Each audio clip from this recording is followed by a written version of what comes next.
Budget 2023-24 से पहले आई देश की आर्थिक सर्वे रिपोर्ट।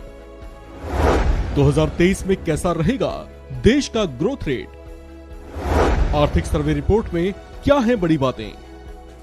देश का आम बजट पेश होने से पहले वित्त मंत्री निर्मला सीतारमण ने आर्थिक सर्वेक्षण 2023 को संसद में पेश कर दिया है।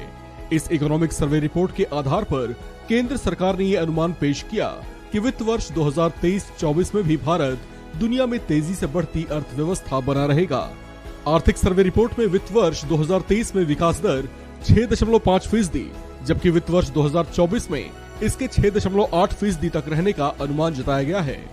आपको बता दें कि देश की आर्थिक समीक्षा या आर्थिक सर्वेक्षण देश का बजट पेश किए जाने से एक दिन पहले जारी करने की परंपरा रही है।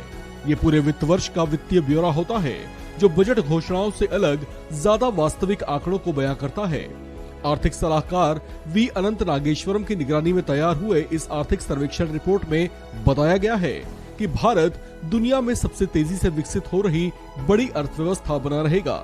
आर्थिक सर्वे में वित्त वर्ष 2023 में जीडीपी का विकास दर 7%, जबकि वित्त वर्ष 2024 में 6 से 6.8% तक रहने का अनुमान जताया गया है, जो कि वैश्विक आर्थिक और राजनीतिक हालातों पर निर्भर करेगा।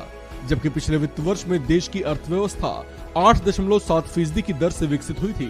आर्थिक सर्वेक्षण 2022-23 में वित्त वर्ष 2024 में सांकेतिक रूप से 11% और वास्तविक रूप में 6.5% की बेसलाइन जीडीपी वृद्धि का अनुमान लगाया गया है।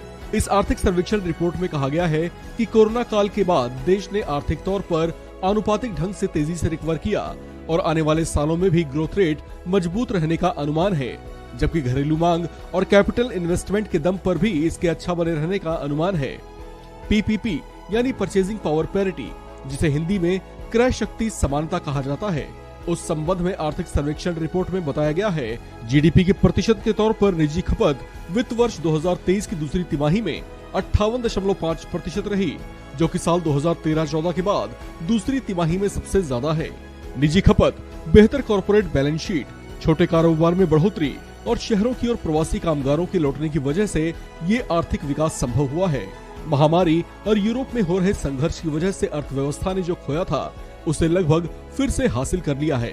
जो रुक गया था उसका नवीनीकरण हुआ है और जो धीमा हुआ था वो पुनर्जीवित हुआ है।